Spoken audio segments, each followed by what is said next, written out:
Okay, starting recording. So, yes, you talked about the oral history. Yeah. So it was, I think it was the folks at Albany put it together, and they asked various quote unquote senior people in the field to give their recollections on certain aspects of the founding and development of the field. They asked me about some things that I remembered, and I don't know how many people. There was a good number of people. And it was, it was pretty nice. And then they compiled it all and edited it into something that was readable. And, we were limited.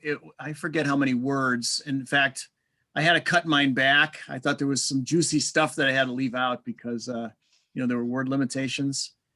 But still, I thought it was a valuable exercise to, record what people remembered from the founding of the field, the founding of the society, and and some of the stuff. Why is this the way it is today? Well, sometimes people go, I don't know, but some of the old timers remember, right? So try and get some of that down and recorded for posterity or whatever.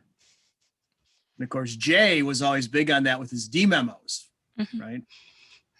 So he was prescient enough to know that he was creating a new field, and he wanted to document everything so there'd be a historical record. And good stuff. Yeah. And so the backstory, I need to write about this, but I also talk about it. This started because you asked me to talk to Professor Jim Thompson because you wanted him to present in the CLM, collective learning meeting, on his macro health model. And then I met with him because he wanted to talk to me in person so I can walk him through what the CLM is like and what he should present. And then we ended up chatting about how he got into system dynamics. So a lot of these questions are from just our chatting that day. And then I talked to Rafit because I consider him my social media boss because he knows a lot about social media.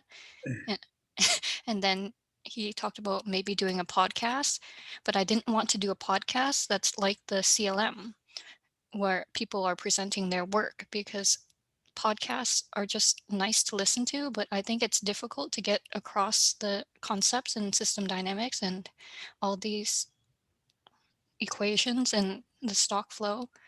I think you need to see it, and it's more valuable if you see it, and that's what the CLM is for. So I wanted to do something fun and different for the podcast. And what is your story? It's what I decided. Right. Okay.